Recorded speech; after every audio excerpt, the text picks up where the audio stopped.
They called him a ghost, a faceless figure who slipped through firewalls and government systems as if they were made of paper. But this hacker wasn't just stealing credit cards or leaking emails. He was selling state secrets on the dark web, secrets that could topple governments, expose spies, and ignite wars. One keyboard, one hidden marketplace, and a trail of buyers who paid in untraceable crypto. If you had the chance to peek into what he sold, would you dare look? Or is some knowledge too dangerous to know? Drop your answer in the comments. It started with a whisper, not in the real world, but in a place most people would never see, the underbelly of the internet, the dark web. Forums without names, marketplaces buried behind layers of encryption, and whispers written in code. There, a username appeared one night, a ghost among shadows. Spectre_0. At first, no one paid much attention. The dark web was already crowded with scammers, wannabe hackers, and self-proclaimed cyber lords selling fake exploits or outdated malware. But Spectre_0 was different. He didn't waste time with credit card dumps or stolen Netflix. Logins? His first post was only 3 words long. Real secrets, verified. Most laughed, some ignored it. But a few leaned closer. Within 48 hours, Spectre_0 dropped proof, not a screenshot, not a leak from the news, but a classified document marked top secret from a defense ministry in Eastern Europe. Coordinates, encryption keys, troop movement, data, all blurred, but enough to make even seasoned cybercriminals pause. This wasn't stolen from a company. This was stolen from a government. And then came the buyers. He didn't post prices in dollars.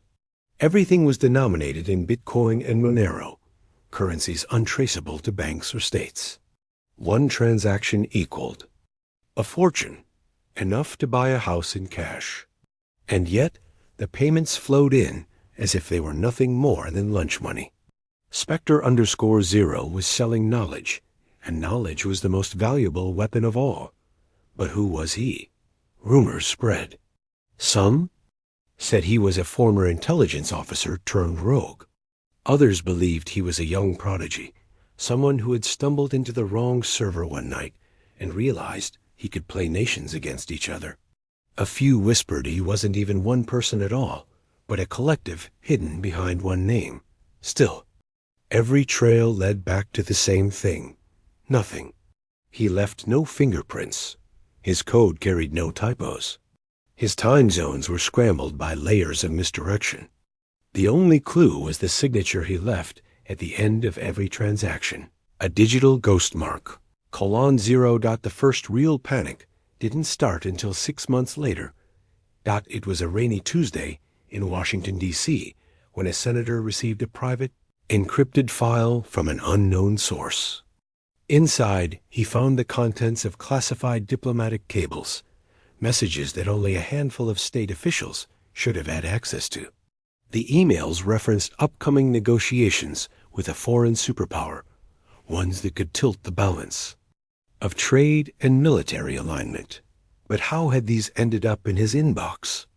And why did the sender only sign the message with 2 words? Check Spectre. By that night, intelligence agencies worldwide were digging into the name. Firewalls were reinforced, counter-hacking teams deployed, and cyber units ordered to find the source. But it was too late. Spectre_0 had already moved on, already left breadcrumbs on another forum, another hidden service. The ghost had slipped away again. What made him dangerous wasn't just what he sold, but to whom he sold it. Rumors connected his buyers to rival governments, corporations hungry for power, even insurgent groups looking for an edge. Each sale wasn't just money. It was leverage, chaos, and uncertainty unleashed into the world. And in a quiet apartment somewhere in Europe, a man, or maybe just a teenager in a hoodie, leaned back in his chair, watching the world chase shadows, and smiled. The ghost had no face, no name, No loyalty, only the secrets. And he was just getting started. On the dark web, nobody trusts anyone until money changes hands. Even then, trust is a rented room with a broken lock. Spectre_0 understood that. His listing was short, cold, and terrifyingly specific. Orbital pass schedules plus tasking. Windows, 72-hour horizon. Verified. The kind of data that told you when satellites would be looking and, more importantly, when they wouldn't. Within minutes. A broker reached out using a handle older criminals treated like a campfire myth. Nix, she didn't waste words. She sent a PGP block with a simple request, proof of life. Spectre replied with a redacted slice timestamps, satellite IDs hashed, a single pass corridor over a nameless desert. 30 seconds later, Nix posted to the market's escrow board. Multisig initiated. Not dollars, not even Bitcoin. Monero. Locked with a dead man's timer.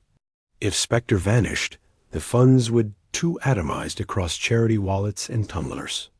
A mutual insurance policy written in math. The chat moved to a private onion service. Nix asked nothing about identity. She asked about chain of custody. Had the files touched a government network? Could they be watermarked? Were there beacons buried in metadata waiting to sing the moment someone opened them? Spectre's replies were surgical. Air-gapped exfil, cold path only. Metadata scrubbed twice, parity checked. You'll open them on a dumb box, or you won't. Open them at all. Nix tested him with a trick question. What's the difference between a dumb box and an isolated box? An isolated box is a religion, Spectre typed. A dumb box is a brick. She paid the first tranche. If Nix was a ghost. Her buyer was a shadow behind the ghost, a private security consortium with offices in Dubai, registered in Cyprus, and directors who preferred camera angles that showed only their cufflinks. There. Need wasn't theoretical. 2 days earlier, one of their convoys had been hit on a road that should have been blind to the sky. Someone somewhere had been watching. The courier for the deal wasn't the kind of person you'd imagine buying. State secrets. He looked like a consultant whose job was to be invisible. He flew economy. He stayed in hotels with good coffee, but bad carpets. He carried no electronics except a flip phone and a key that wasn't a key. A sliver of metal milled with a pattern that would unlock a safety deposit box in a city he never named aloud. He landed in Prague under a drizzle and walked from the station to a cafe that had survived 2 empires and 3 renovations. A woman with a book sat by the window. She never looked up when he took the seat across from her. "Do you read?" She asked, still staring at the page. "I prefer summaries," he said. Nix closed the book. "No pleasantries." She slid a plain USB across the table, the kind you'd get free at a trade show. The courier didn't touch it. "Paranoid," she said. "Employed," he answered. Nix smiled without warmth. "You'll test it on your brick. It will fail 3 times before you see anything. If you look at it on anything smarter, you won't see anything at all." Outside, the drizzle thickened. Trams rattled by. Inside, the cafe smelled of almonds. Gandink. The courier produced a postcard, black and white, a skyline with a bridge. He wrote a single number on it and tore it in half. He gave Nix the right side. He kept the left. "Completion code," he said. She tucked the paper into her book. "Tell your directors this isn't a subscription. Spectre chooses who gets a second date."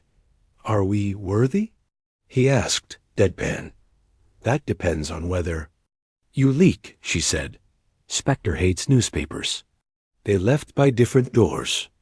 The USB stayed on the table for exactly 4 minutes before a busboy cleared it with the cups, slid it into his apron, and walked downstairs where a man in a leather jacket took it and never looked back.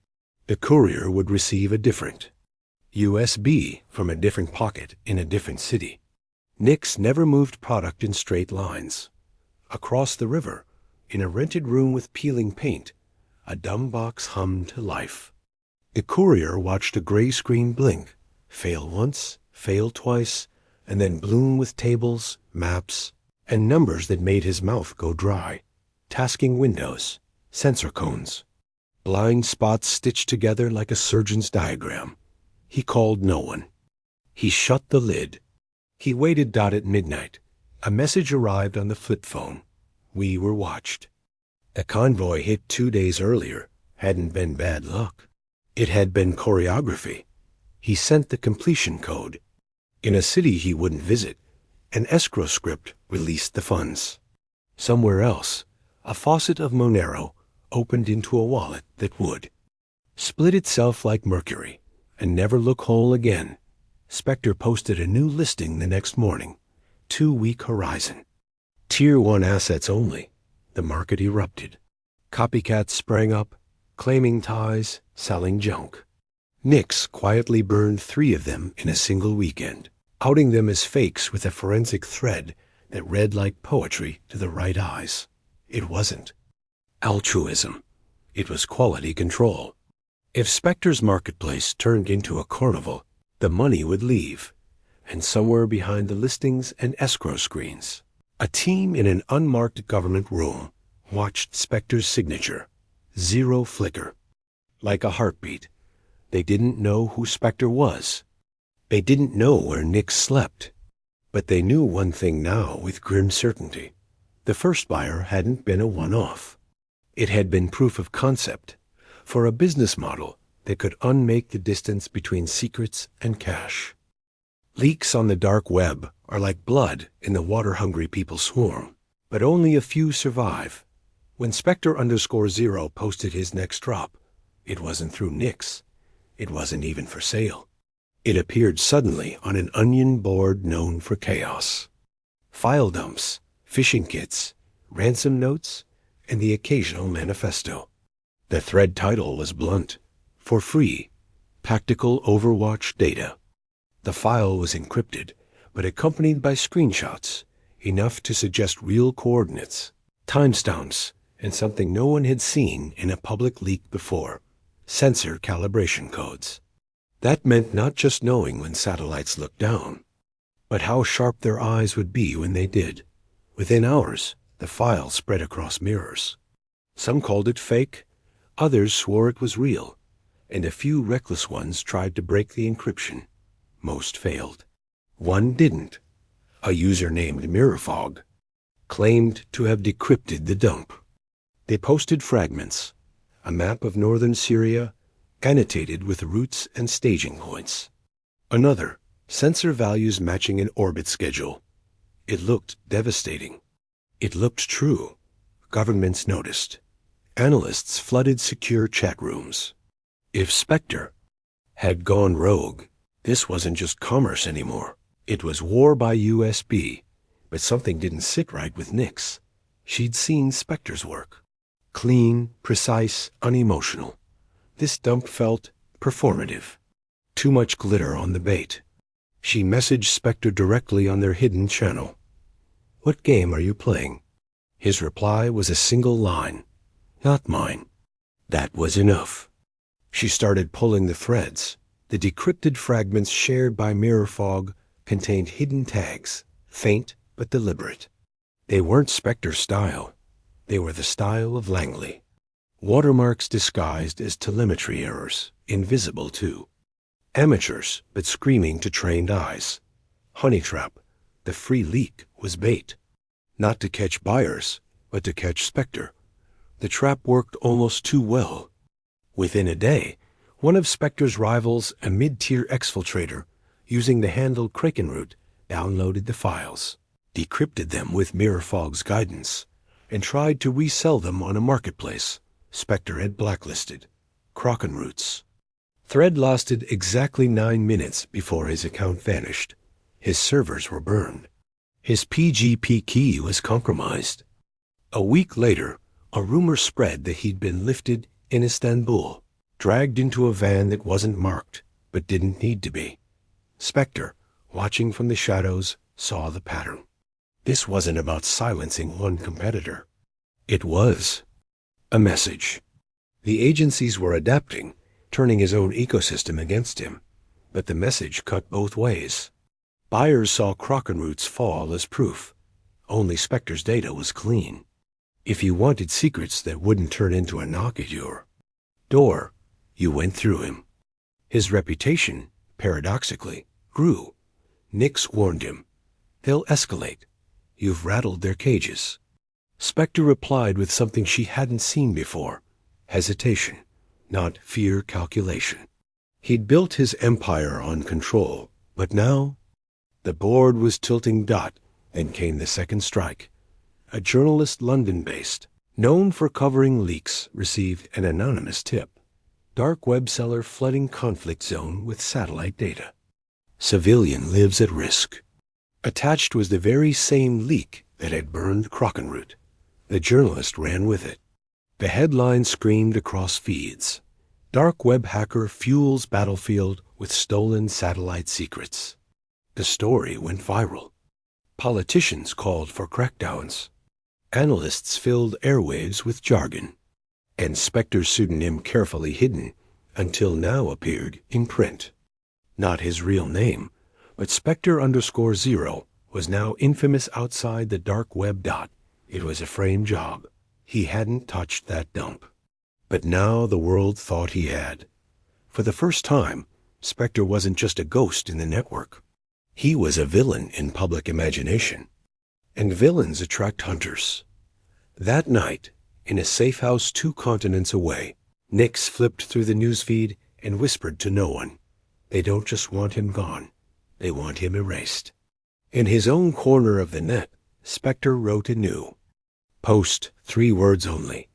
The rules change. And for those who knew how to read between lines, it wasn't a threat. It was a promise. Spectre's rule had always been the same. Trust no one. Not even the silence. But the storm around his name was growing louder. Headlines branded him a mercenary. Forums debated whether he was a genius or a traitor. And in quiet backrooms, governments whispered about neutralizing him. For someone who thrived in shadows, too much light had been thrown on his work. Then came the message. It appeared in one of his encrypted dead drops, a location no outsider should have known. The file was small, unsigned, its subject line empty. Inside, a string of coordinates, a timestamp, and a warning. They know where you logged in last. Don't go back. Spectre stared at the message. Only 3 groups could have placed it. There, another hacker with skills equal to his. A trap set by the very agencies hunting him. Or someone on the inside. He ignored it at first. But when news broke 2 days later of a suspected cybercriminal seized in Prague, the very city where Spectre's last bounce node had been, he felt the hairs on his neck rise. Whoever sent the warning had saved him. The second message came a week later, same method, same brevity. Operation Hydra is moving. One handler is rogue. Don't trust the honey files. That phrase, honey files, wasn't the language of journalists or hackers. It was intel jargon, which meant the sender wasn't a peer from the underground. This was someone inside the agencies. Nix thought it was madness. You don't know them. Could be bait. Spectre didn't disagree. But patterns mattered more than paranoia. And the pattern was clear. Someone on the inside wasn't playing by the same rules. He started responding. Not directly, never directly. Instead, he buried his replies in steganography, hiding data in images posted on obscure forums. A pixel shifted here, a checksum adjusted there. The unseen channel grew. The agent's coding name, when Spectre finally teased it out, was Helix. Helix fed him just enough to survive. Surveillance operations, compromised servers, even the digital fingerprints agencies were using to profile him. And yet Helix never revealed their own identity, never asked for anything in return, at least not at first.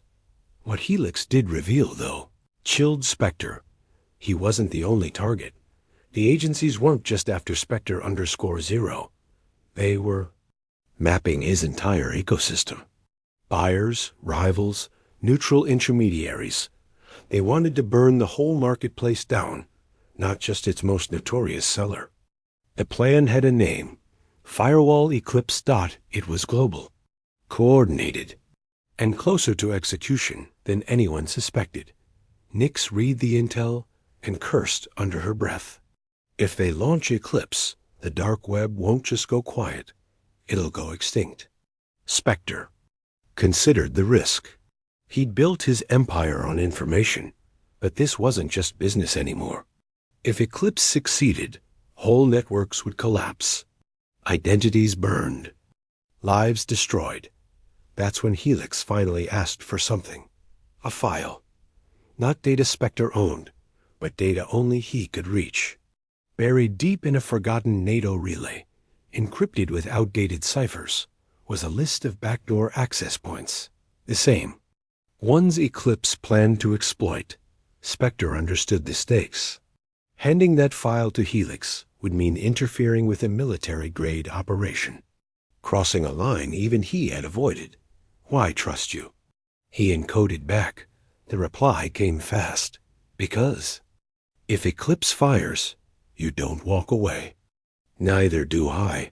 The logic was brutal, but sound.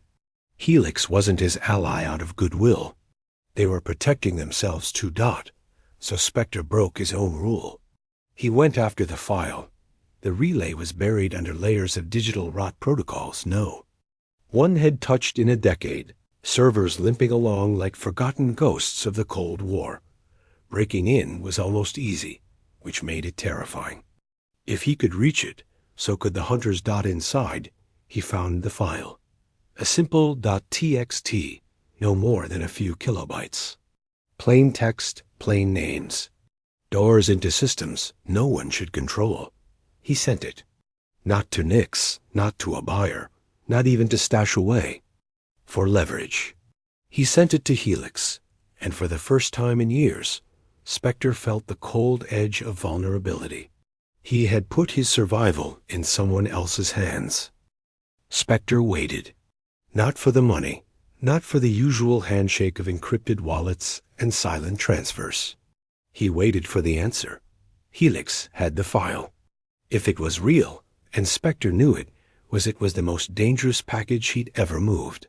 More dangerous than selling zero-day exploits to hostile states, more dangerous than leaking corporate espionage logs. This wasn't a weapon you could see. It was a skeleton key to systems no nation admitted even existed. Days passed. Silence. Nix was furious. You gave it away. No payment, no leverage, nothing. For all we know, you just handed them the bullet they'll use on you. Spectre didn't argue. Trust was never his game, but instinct was. And his instinct said Helix wasn't finished. Then came the third message. It wasn't like the others. No coordinates, no warnings, just a single line. Meet me. And below it, an address. A physical one. Spectre almost laughed. Meet? He hadn't met a client in years. The last one who tried had ended up in prison.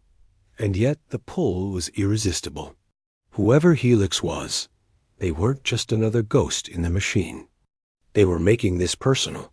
The address led him to a forgotten metro station, its tiled walls dripping with condensation, its platforms abandoned since the Cold War. Helix was already there, not a man in a suit, not a government handler in disguise. A woman, maybe mid-30s, with the kind of composure that screamed operative. No introductions, no false names. Just a stare that locked him in place. You shouldn't have trusted me, she said. Then why am I still alive?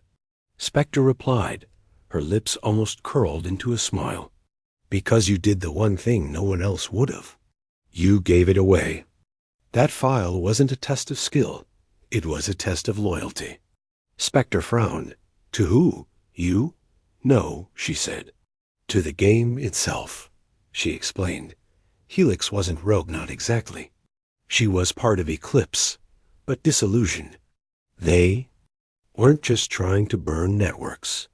They were consolidating them, turning the chaos of the underground into something controlled, monitored, sanitized. The free market of secrets dies, she said, voice low, and in its place they build a monopoly. Imagine a dark web where every door has only one key. Theirs. Spectre felt it click. All the years he'd spent selling access, spreading vulnerabilities, feeding chaos, it had kept the balance. Dangerous, yes, but decentralized. Eclipse wasn't about protection. It was about power. Why me? He asked. Because you're the only one they can't predict. The variable they never solved. She handed him a device. A small, unmarked drive. This is your last transaction. It's not for sale. It's not for you. It's for everyone else. You decide whether it sees daylight. Spectre turned it in his hands. He didn't ask what was on it. He didn't need to. Back in his bunker, Nix demanded answers. You're going to open it, right? See what we risked everything for? But Spectre didn't. Not yet. He stared at the drive, knowing that plugging it in might not just reveal data. It might trigger something irreversible. A leak that could topple operations on every continent, or a trap designed to burn him the moment he tried. For the first time in his career, he faced a choice that wasn't just about profit or survival. It was about what came after him. Sell it, and he could vanish with enough cryptocurrency to live a dozen lifetimes. Release it, and the world would see just how deep the machinery of surveillance and control really went. Destroy it, and the balance of shadows might remain for a little while longer. Spectre stared at the blinking cursor on his terminal. 3 paths, 1 decision dot in the silence. Nix whispered the question neither wanted to ask. What kind of ghost do you want to be? And with that, the legend of Spectre _0 reached its final fork in the road, not with a bang of code, not with a bank account swelling in the night, but with a decision only one man could make. If it were you, would you sell the drive, leak it to the world, or destroy it forever? Drop your choice in the comments. Let's see what side our community takes. In the end, Spectre wasn't just selling secrets. He was holding the future of the underground in his hands. The real question isn't what he chose. It's what you would have done. Sell it, leak it, or destroy it? Drop your answer in the comments, and let's see where our community stands.